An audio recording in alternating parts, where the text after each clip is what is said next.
What's up, everybody? Matt Gajewski here, back again with the Stochastic DFS channel. And today we're talking USFL DFS.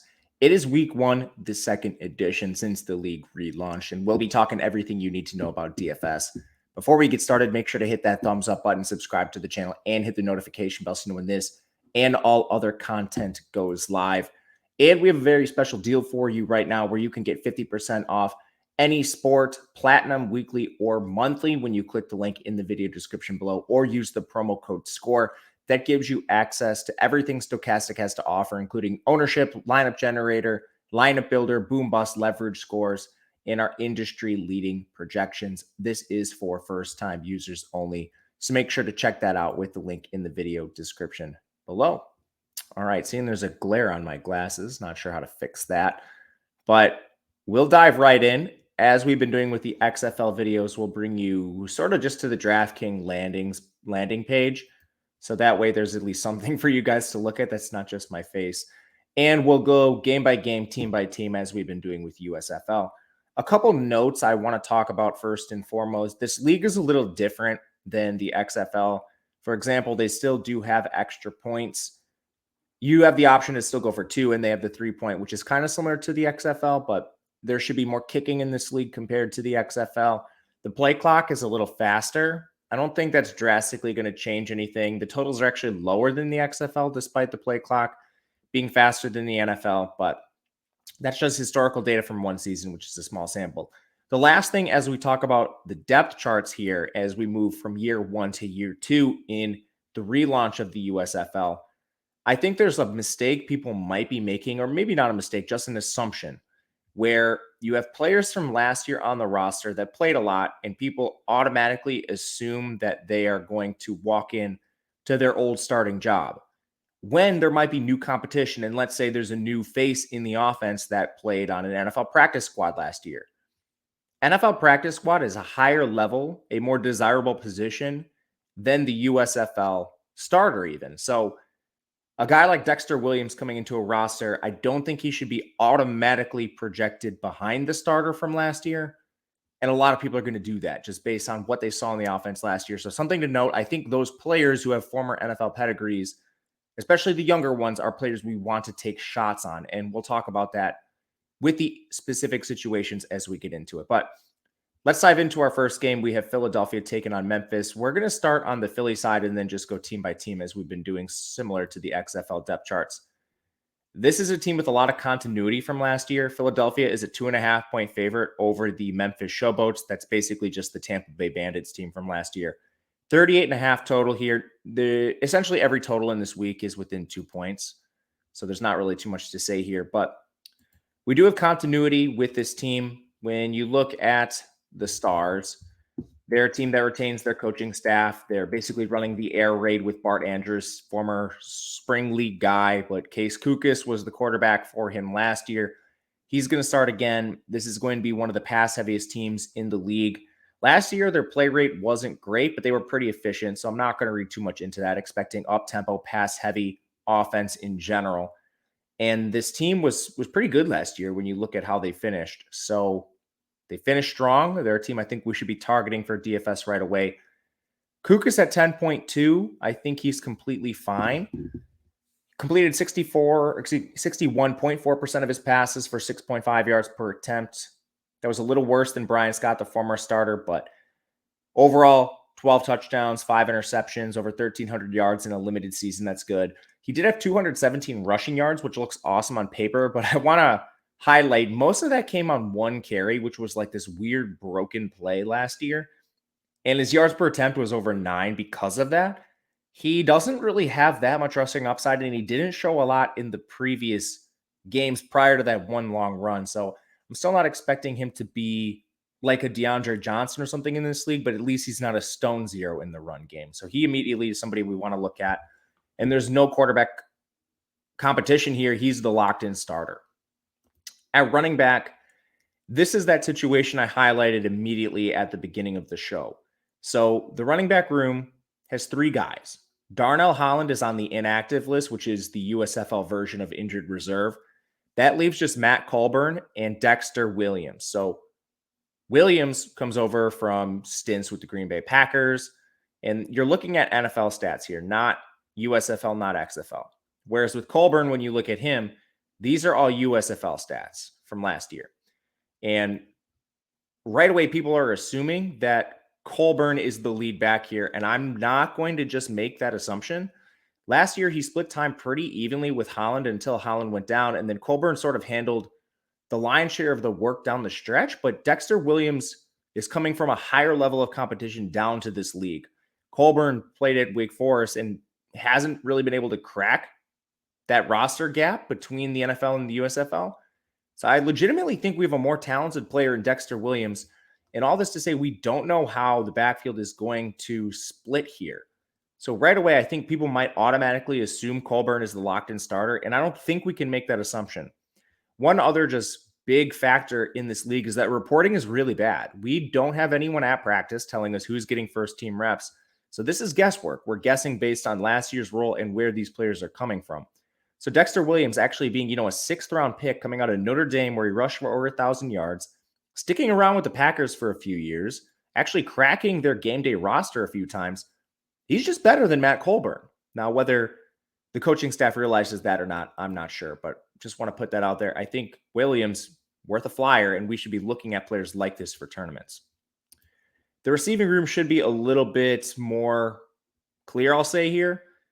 We have Jordan Sewell, who should be right away viewed as the number one. He played well last year, and he caught 36 balls for 370 yards. He should be the number one, I think.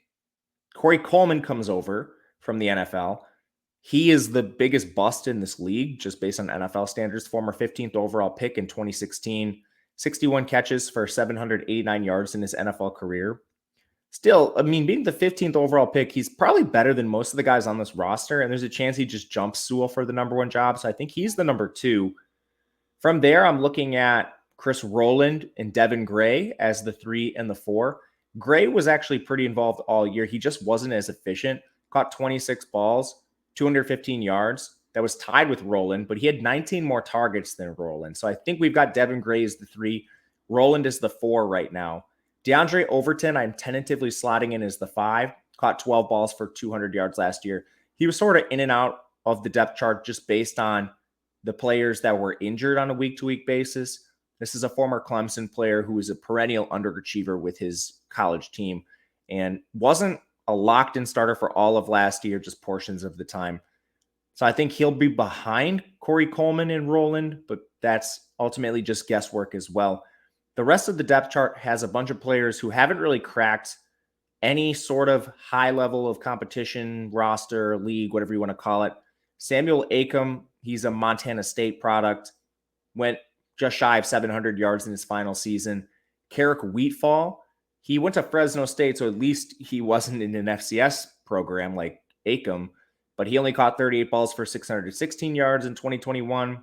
Terry Wright, he's 6'2", 185, so a little bigger, and he's been on a couple NFL practice squads, but then he went to the CFL. He's a former Purdue guy.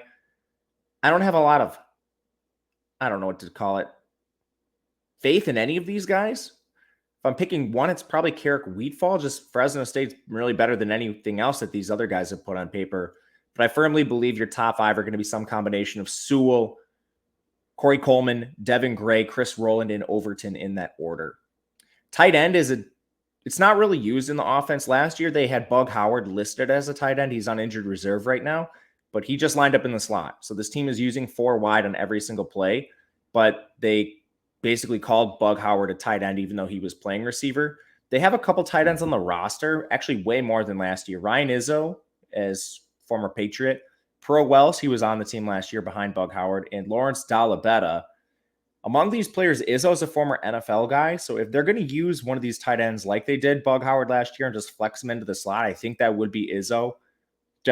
He's a fringe NFL player, caught 19 balls for 313 yards in a 2-year span with New England. I think if they do this with one player, it is him. So flyers on Izzo, just price adjusted, I do think makes sense here. I'll be trying to mix and match the 6 players that I highlighted here. Sewell, Corey Coleman, Devin Gray, Chris Rowland, DeAndre Overton, and Ryan Izzo. Going to Memphis. Again, this is the team formerly known as the Tampa Bay Bandits. They have the same coaching staff, but a largely different roster. This is the underdog here.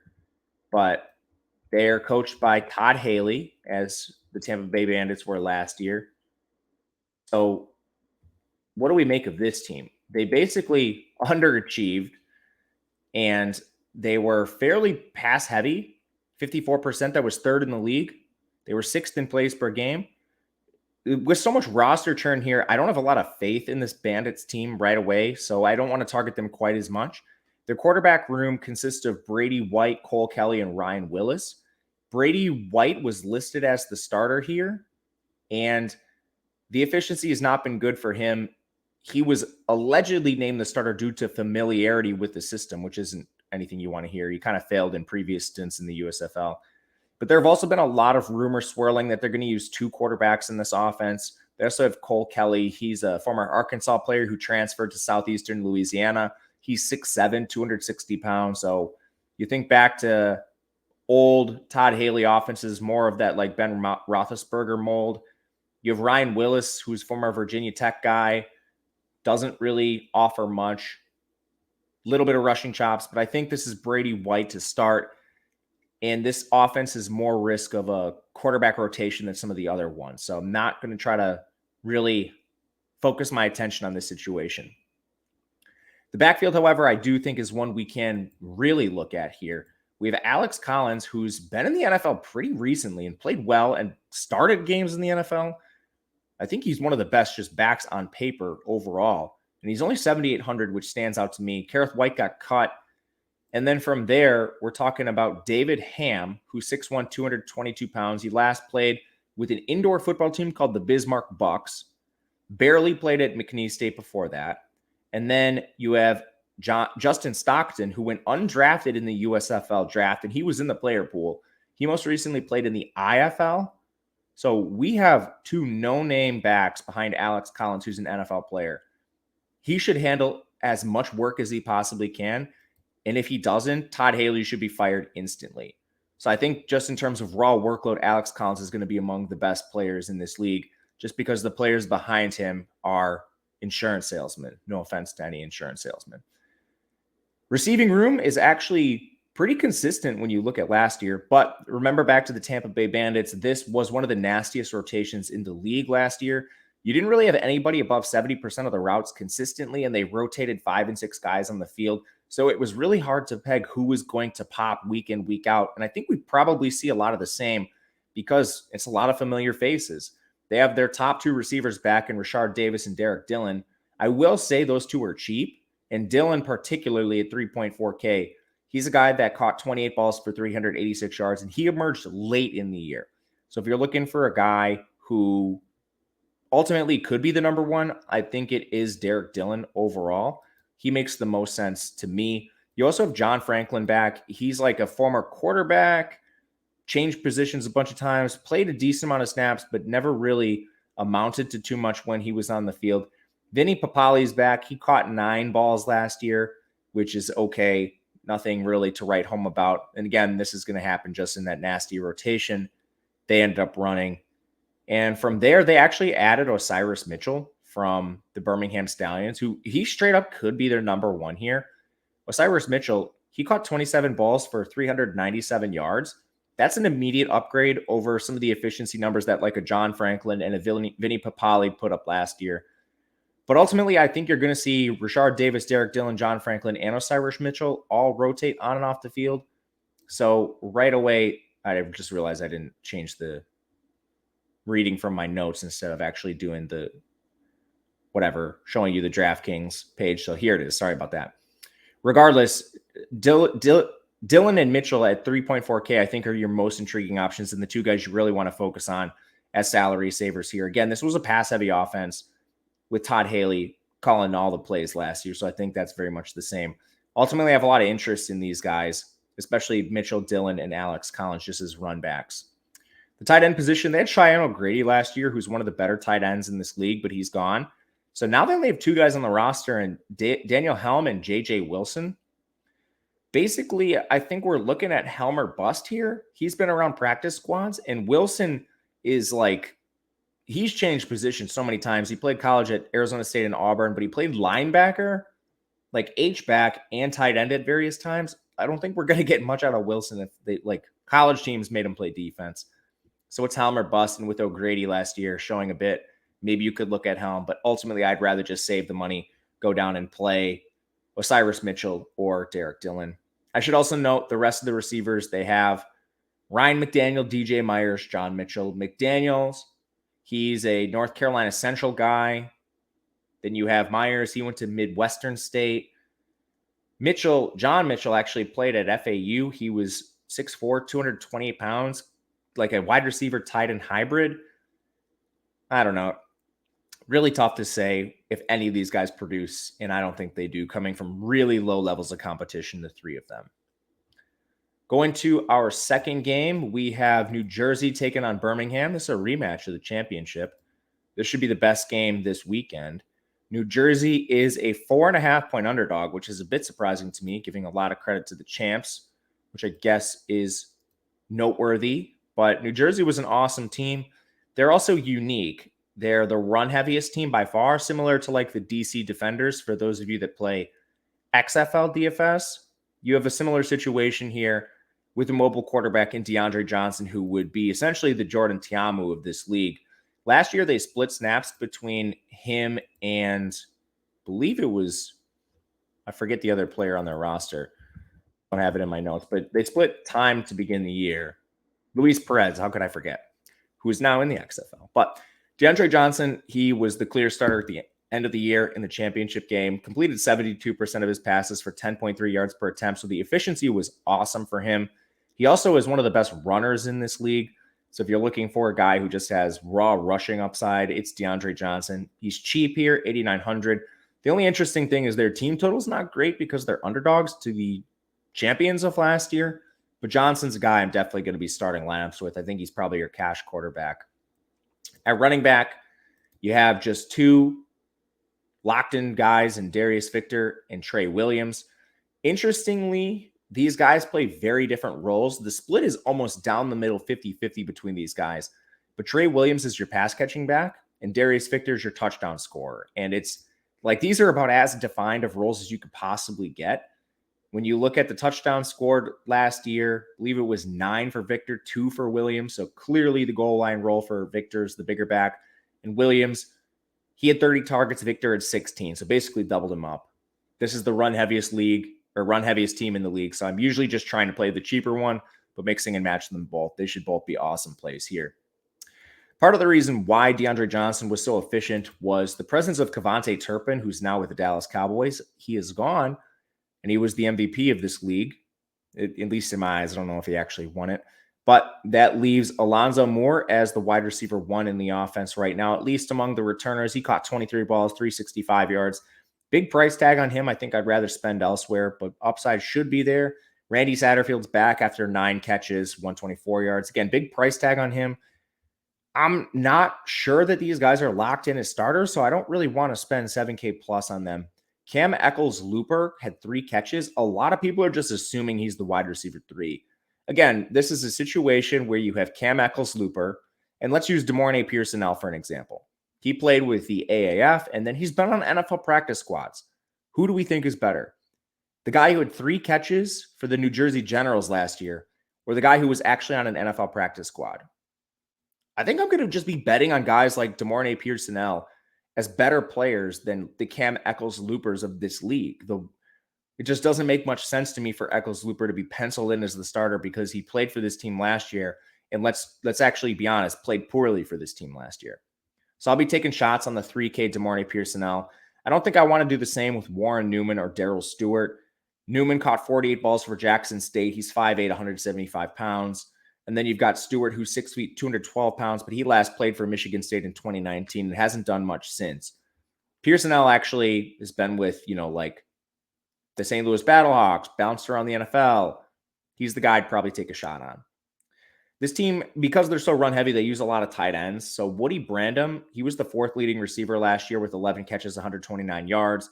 Braden Bowman, he actually had 12 catches for 122 yards. They split time pretty evenly. Wes Saxton caught 2 balls for this team. And then they also added Charles Jones, who was a UDFA out of Tulane in 2019. They're probably going to rotate tight ends, so I don't think we want too much to do with this position. There's 4 of them, and last year there wasn't much consistency here. Going to Birmingham, this is a team that should be really fun. Won the championship last year. The only problem with Birmingham is they use 2 quarterbacks, which is extremely annoying. Last year, we did get games with Jamar Smith locked in because Magoo got hurt. But overall, just I guess looking at this team first and foremost, they were 2nd in plays per game, 6th in pass rate, but above 50%. And Skip Holtz is the coach here. He calls the plays. When he was formerly with Louisiana Tech, their teams were always pass heavy and up tempo. So we're expecting much of the same here. But he's already come out and said straight up that Smith and Magoo are going to split time. You can't play either of them if they're going to split time, which is exactly what happened last year. We needed an injury from Magoo in order to play Jamar Smith. So I'm out on the QBs. This is another running back situation where we need to be careful. You have Bo Scarborough and CJ Marable from the offense last year. They split time 50-50 on paper, but if you look down the stretch, Bo Scarborough emerged as the lead runner at the end of the year, had the monster championship game over 100 yards. But they just added Zaquandre White. He's a guy that came out of South Carolina and had really good efficiency metrics there. Yards after contact per attempt, forced missed tackles. He was solid, also caught the ball well. He's not small either. This guy is 6 feet, 206 pounds. Right away, he's somebody that I'd be worried about stealing work from Scarborough and Marable. Again, he essentially has been just playing with a better league. In the NFL, where Scarborough and Marable were not. So this reminds me of Dexter Williams, not to the same degree because White never actually checked into games, but UDFA with the Dolphins last year, that's a better position than Bo Scarborough leading the Birmingham Stallions. So worried about Zaquandre White stealing work. Reporting's awful, so we don't know if it will happen or to what degree, but just be aware of that. The main situation I'm really trying to avoid here is just eating a guy like Bo Scarborough if he's chalk, with someone like Zaquandre White waiting in the wings to potentially take work. That's why the Alex Collins situation is so enticing to me compared to like this situation where you have a very talented player who played in a superior league last year coming in, and he's just automatically penciled as the 3, which I don't think is right. It might be, I just am not willing to say that the pecking order should be Scarborough, Marable, White with confidence. At receiver, this team had Victor Bolden last year, and he is now in the XFL. And they also lost Mitchell, who's with the Memphis Showboats. But Marlon Williams is back. He's been solid for this team. He emerged more down the stretch. 32 catches, 474 yards. That was solid for him. He should be the locked-in wide receiver 1 here. I think number 2, we're looking at Deion Kane, just a former NFL player. He caught 20 passes for 124 yards in 2019. Then he's been basically with the Eagles practice squad ever since. Didn't appear in any games over the last 2 years. But again, being on an NFL practice squad is more impressive than playing in this league. So I think Deion Kane probably emerges just straight up as the wide receiver 2. And then I'm not sure who's the 3. You've got a couple options. Davion Davis, he's at 3.7K. He was with the Roughnecks earlier this year. He'd been bouncing around practice squad since 2019. You also have returning role players Michael Darius and Adrian Hardy. Hardy caught 8 balls last year. Darius caught 7, neither of which is impressive to me. Then you have a couple of players in Myron Mitchell and Austin Watkins who played with UAB together. Watkins was ahead of Mitchell at UAB. They're slightly different in how they play. But these teams have been with NFL programs. So I don't know that Mitchell and Austin Watkins should just automatically be penciled in as the 6 and the 7. You can basically throw darts on any receivers you want in week 1, and I would be okay with it, especially guys like Myron Mitchell and Watkins. To be clear and to rank them, right now I'm anticipating Williams the 1, Deion Kane the 2, Davion Davis the 3, and then I have absolutely no idea who the 4, 5, 6, and 7 are. That's why I'm willing to take some shots on Mitchell and Watkins. Tight end here should be actually one of the most cut and dry situations in the league. They signed Jace Sternberger, who's been with the Packers for a while. High draft pick for them. They cut Kari Angeline, and they signed Thad Moss, former LSU product, who's also been in the NFL for a while. His most notable skills were playing with Joe Burrow in the national championship, but then subsequently testing horrifically and really ruining his NFL draft career after the terrible testing. But Sternberger, as far as tight ends go, he's the most talented in this league. This team was productive with Kari Angeline and Sage Surratt last year, so I'm interested in Sternberger. Wish the price was just a little cheaper here. Right now, I would rather play like a Davion Davis, I think, than a Sternberger overall in this offense. Going to the third game, we have the Michigan Panthers taking on the Houston Gamblers. These teams were both bad last year. The game's a pick'em. The total's 38.5, which is taking money towards the over, but we've got a dead even spread. Going to the Michigan side, this is the former Jeff Fisher team. He is now gone. It's a shame. Mr. Ayton himself is gone. So Mike Nolan comes in. He retained OC Eric Marty, so I don't think the team is drastically going to be different. They ran a lot of plays. They were first in plays per game, but fifth in pass rate. The offense looks much different. You've got quarterback Josh Love and Carson Strong battling it out. Essentially, the coach came right out and said Josh Love is more familiar with the system, but Carson Strong is bigger and has a better arm. Yep. Can't make this stuff up. It's essentially, if you could get into the mind of Mel Kiper's draft board, talk about Carson Strong. Looks like Josh Love is going to start. I have no confidence he hangs on to the starting job. He was bad last year in this league, 53% completion percentage, 6.0 yards per attempt. Those are not good stats. Neither quarterback can run, so automatically you have no floor whatsoever. Carson Strong, most notably, negative hundreds of rushing yards just from taking sacks with Utah State in his college career. So, or Nevada, I forget. I get those two confused. Regardless, just nothing really to write home about at quarterback here. The backfield is very interesting, in my opinion, just because there's limited options. You essentially have two guys in Reggie Corbin and Stevie Scott. LD Brown was cut, so two-man committee. And last year, it was directly 50-50, and it shouldn't have been. So maybe the new coaching staff can figure out that Reggie Corbin ran laps around Stevie Scott. Corbin rushed 95 times for 519 yards. Scott rushed 99 times for 310 yards. So in four less rushing attempts, Reggie Corbin had 200 more rushing yards than Stevie Scott. Neither was a great pass catcher, but that doesn't really matter too much. I think Reggie Corbin, he's a little bit expensive because the committee is 50-50, but if you're looking for somebody that might just run away with the backfield, it could be him.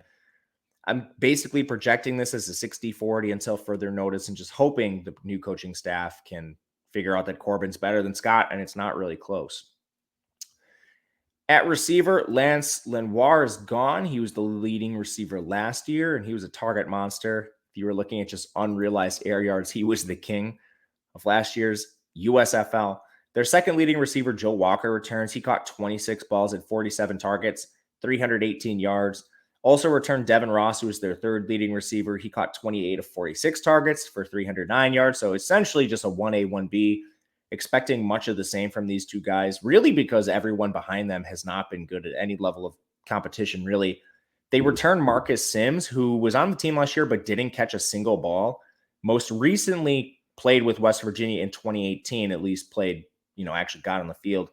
But the rest of the group consists of some players that I think are somewhat interesting. You have Trey Quinn, who is a former NFL slot receiver, played a bit with San Francisco. He's somebody that I think probably just slides right in because of his NFL pedigree. And that makes the three wide receiver rotation, Joe Walker, Devin Ross, and Trey Quinn. But Whop Fowler actually plays, the same kind of position. He was a slot specialist at Indiana. He's younger, 5'11", 180 pounds. He could play ahead of Trey Quinn. He could rotate. That I'm not sure. I think he's probably the 4. You have A.J. Richardson, former Boise State product. He's 6'0", 210, just a pure boundary receiver. And then Ishmael Hyman. He actually returns after 22 targets, 15 receptions. He's been around this league, so maybe he's just straight up ahead of Richardson. If I'm ranking these guys, it's Joe Walker and Devin Ross interchangeable at 1-2, Trey Quinn 3, Whop Fowler, Ishmael Hyman at 4-5 with little separating them, and then I'll go Marcus Sims and A.J. Richardson to round it out. Tight end here's a disaster. 4 guys, Marcus Baugh, he had 21 targets, caught 12 of them for 101 yards.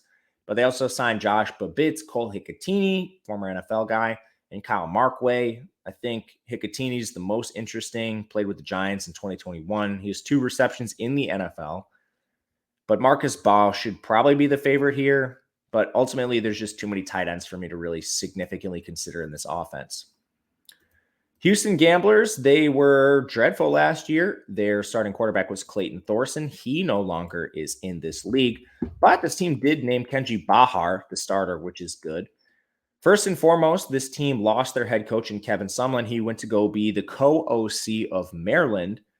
Team was 3-7, so I'm not really too worried about him leaving. New head coach is Curtis Johnson. He was most recently the Saints wide receiver coach in 2021. Eric Price, he has familiarity with Johnson. They coached together at Tulane. Those teams, I went way back. They were fast. They were pass heavy. So I'm expecting some positive regression from this offense as a whole. Last year, Houston was 7th in pass rate. They ran the fewest plays in the league. They're just going to be playing faster and pass heavier if this offense looks anything like those old Tulane offenses, which I think it will.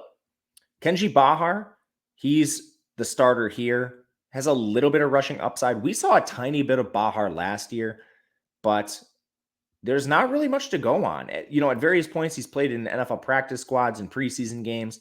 So I don't think he's the worst quarterback in this league, but he also couldn't start over Thorson. So, what are we really anticipating here? Montel Cozart and Terry Wilson seem to be pretty decent backups, so I'm not sure that Bahar has the longest leash, but I'm willing to throw some darts just based on him getting the starting nod. At running back, we have Mark Thompson back, who was one of the wagons of this league before he got injured. And this is another situation like the Dexter Williams where I'm not locking him in. Mark Thompson's a bit older for prospects in this league. He was pretty efficient, which needs to be acknowledged. 114 carries, 463 yards. He had 11 targets. Houston last year didn't involve their backs in the pass game. I think this one will a little bit more. Last year behind him, Devois Whaley handled most of the backfield when Thompson went down. But I think TJ Pledger is a guy that could immediately jump him and maybe rival Thompson. Pledger, he played at Oklahoma and Utah. He's small, 5'9", 196 pounds. I don't think he's locked into, a feature back role or will push for that. But in the timeshare, I think he could definitely be interesting. He had 694 rushing yards on 104 carries in 2021. He was also extremely efficient at generating yards after contact with Utah. So if you're looking for a scat back pass catcher, I think this could be a good lightning to Mark Thompson's thunder, if you will. 3K flat is worth a dart throw. I think he immediately plays above Devois Whaley, who's been terrible. At receiver, this team lost their leader in Isaiah Zuber, so kind of cleaning slate a little bit here. But first off, we have Anthony Ratliff Williams and Teo Redding. So Teo Redding more efficient than these guys basically played way different roles. So Teo Redding was like a field stretcher, 17 catches for 249 yards. And Anthony Ratliff Williams, more of a possession guy, 28 catches, 243 yards. So on 11 more catches, Ratliff had 6 fewer yards than Redding. So very different guys. They also have Tyler Palka, who basically was their slot guy, 18 catches, 188 yards. That's the projected starting 3, but I wouldn't be surprised if they get jumped by any of these backups. Deontez Alexander played D3, but he's been on the Lions practice squad for the last 2 years. So again, another situation where I'd rather have a guy in an NFL practice squad than playing in the USFL. Former Missouri receiver Kiki Chisholm and former Ball State receiver Justin Hall. Chisholm is 6'4", 214, so profiles as a boundary guy, and Hall is 5'9", 186. Hall was like pure gadget all over the place for Ball State, the only good player on their team. 61 catches, 613 yards in his final season, but 37 rush attempts. So I think you're probably looking at like a kick returner there. And if he does play, it's over Palka in the slot. So ultimately, I'm going to take some shots on Deontez Alexander, I think. But right away, top 3 here projected should be Redding, Ratliff, Williams, and Palka, with GPP dart throws on Alexander and Hall in particular. Tight end, we've got 4 of them here. Julian Allen ended up on injured reserve, so that leaves Brandon Barnes, who caught 8 balls last year, Rodell Raymond, Josh Pederson, and Clint Sig. Pederson's not in the player pool. Raymond is a 6'4", 230-pound College of Tennessee State player. He was moved to linebacker his senior year, so that doesn't bode well. And then Sig is 6'5", 240 pounds. He went to Lindenwood University.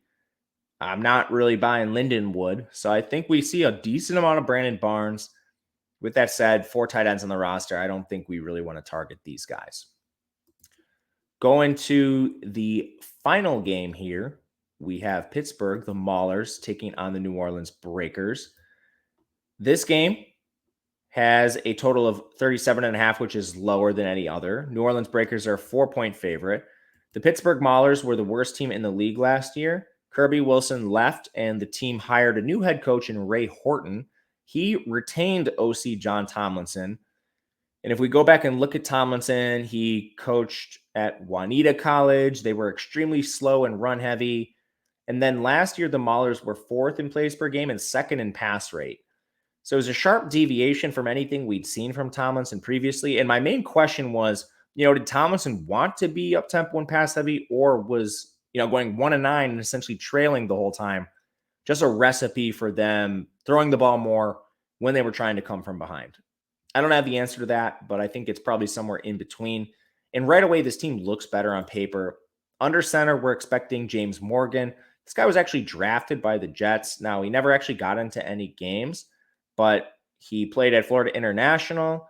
He threw for over 2,500 yards in his final season, has no rushing ability, but just the fact that the Jets spent a 4th-round pick on him, I think is pretty good comparatively when you look at the other signal callers and who's behind him, who's Troy Williams and Connor Sampson. So James Morgan, willing to take a shot. I think he's fine. In the backfield, it's the same cast of characters from last year with Garrett Groshek and Madre London returning. Madre London was just far more efficient in a 50-50 split. When you look at, it's essentially like the Richie Corbin situation. Groshek rushed 108 times for 329 yards. London rushed 96 for 415, so nearly 100 more yards on fewer carries. But Dwayne Gray is there. Mason Stockey. Stockey's a fullback. Dwayne Gary. Sorry, Dwayne. Gary was at Western Connecticut State and an IFL back. So I don't really think we see anyone jumping Groshek or London. These guys were both horribly inefficient. I don't think the team has changed too much year over year for us to really target them in a 50-50 split. Receiver is a lot of the same as last year, which I think is good because this team got better at the end of the year. They just couldn't get a good QB. But Trey Walker and Bailey Gaither are back. Walker only played in 8 games, but he caught 33 balls for 362 yards, which is really efficient. Gaither was efficient too. In 7 games, he caught 24 balls for 328. I think the last receiver is going to be Isaiah Henney. He caught 18 for 198, but he wasn't with the team all year. So Henney, Gaither, and Walker, I think, are the top 3. And if you're just looking to save, Henney makes the most sense. He was the most efficient. This team kind of sprayed and prayed at ancillary receivers. Samson Nahua comes over from Utah and BYU, never did anything in college. Xavier Lewis comes over from Southeastern Louisiana. Hunter Rison comes over from Grand Valley State. Josh Simmons comes over from Prairie View A&M, and CJ Turner comes over from Southeastern Louisiana. With all those guys being such low-level competition guys, they're going to have to show me that they can beat a guy like Walker, Gaither, or Henney, who have all actually produced at the USFL level. Not buying any of the cheap guys here. Tight end, this team used a lot of multiple tight end sets. I think they'll use some here, but they only have 2 on the roster, Artavius Lynn and Matt Seibert. I think this is probably just a 50-50 split. Not a ton of interest in this team, but I do think looking at some Morgan stacks with Walker, Gaither, and Henney can make some sense. New Orleans Breakers, brand new coaching staff for this team. They've got John DeFilippo and Doug Martin as OC. DeFilippo, he's been all around the league. Some of you may remember him from his time with the Vikings, the Jaguars, or most recently with the Bears. His shtick has kind of been really pass-heavy offenses with moderate play rates. So I think the quarterbacks they've gone after sort of speak to that. We have McLeod Bethel Thompson. Not sure if I'm saying that name right, but he'll be ahead of Davis Cheek and Akil Glass. Bethel Thompson is 34 years old. He's probably the most veteran signal caller in this league. He's been all around the CFL, and he's played on NFL practice squads at various points in time. Pocket passer here, not much rushing upside, but very veteran type guy. Cheek is an Elon grad, and Glass is an Alabama A&M product. Glass is actually 6'5", 215, and he had a little bit of NFL hype, just not high enough level competition or testing to really get there, but I think Glass is probably your backup, but I'm expecting Bethel Thompson to be the starter. Backfield is basically Anthony Jones. Last year they had Jordan Ellis, but he is gone. Anthony Jones handled a couple games where he was the locked-in starter, and he did well in that time. But the reason Anthony Jones, I think, really stands out is they just don't have anyone behind him. Ezra Gray rushed one time last year for 9 yards. I don't see that jump happening. It was very clear last year who was ahead of whom. And then they have Wes Hills, who's a former CFL back, rushed 69 times for 384 yards last year. Solid efficiency. He's could be a threat to Jones, but I think it's kind of the outside looking in. It's not like we're talking about an NFL guy. This is a CFL player coming to the USFL to rival Jones. Probably a timeshare to some degree, but ultimately I don't think this is the ideal situation for us to target here. At receiver, I think we can look at some of these receivers. This is a pretty good room. I like Johnny Dixon and John Adams. Jonathan Adams, I think, should be more expensive than Dixon. The target share evened out throughout the year. Dixon started really hot. He had 38 catches for 362 yards, but Adams, he had 31 catches for 406, and he emerged down the stretch a little bit. So I prefer Adams straight up at a cheaper price. Dixon's basically just a slot specialist, whereas Adams plays in the boundary and has the ability to go out and make some plays here. They lost Sal Cannella at tight end, who was a big piece of their offense. So I think we're probably going to see more of the receivers. The players from last year, you've got Lee Morris on the roster. He only caught one pass. Don't expect much from him. The two newcomers are D. Anderson and Eli Stove. Anderson played at Alabama A&M with Glass. I don't think Glass starts here, so that kind of erases any shower narrative stuff people might want to consider. Stove is somebody we could potentially look at. Played with Auburn, had 44 receptions for 359 yards in his final season. He's 6'1", 191 pounds, came off a severe injury, which is kind of what put him in this league rather than an NFL practice squads. So I think he might be the 3. You're essentially looking for a boundary receiver opposite Adams right now with Dixon in the slot, and Stove makes sense there. D. Anderson does too. He's just coming from a lower level of competition. One thing they could do is use Sage Surratt as a receiver. He's technically a tight end here, but played receiver with Wake Forest in college. Played with the Stallions last year, had 11 catches, 148 yards. He's 6'3", 234, so he could definitely be used as a boundary receiver, and he's 3.2K. I'm going to play some Sage Surratt, not sure how much, but I think that could make some sense rather than playing the other scrubs. Otherwise, they have Justin Alexander Johnson, 2 passes last year. He caught. EJ Bibbs caught 1 ball. Jared Scott comes over from Idaho State to round out the room. Not really too much to see here. But that's it for these guys. Before we get out of here, I'm going to go position by position. The projections aren't done, so I'm going to be flying a little more off the cuff than normal. But I think there's some things we could talk about pretty clearly that make sense in our rankings. At quarterback, I do think there's a very clear top 2 with Case Kookas and DeAndre Johnson. Johnson would be my number 1. I think with the rushing ability he gives you at the cheaper price, it just makes a lot of sense here. Kookas is the 2, in my opinion, just based on everything we've seen from him previously in the Stars offense, which is very pass-heavy, air raid. And he has a little bit of rushing upside himself. Outside of that, I think you're just throwing darts here. The spots I don't want to target for sure, Birmingham Stallions, no interest in the quarterback split there. I'd be a little wary of the Michigan situation with Love and Strong, and I think that's about it. At running back, I do think there are some players we can potentially look at that make sense here. My number 1 is Alex Collins, which is, I think, pretty clear. It's 7,800. Should have most of this backfield to himself, which no competition. That means a lot, in my opinion. Be looking at him as someone to really try to get a lot of Trey Williams from New Jersey, too. Just going to get a lot of pieces of that offense against Birmingham. I think him and Colburn are both solid, but at the cheaper price, we'll go with Trey Williams. And then just spreading a lot of the darts we talked about earlier.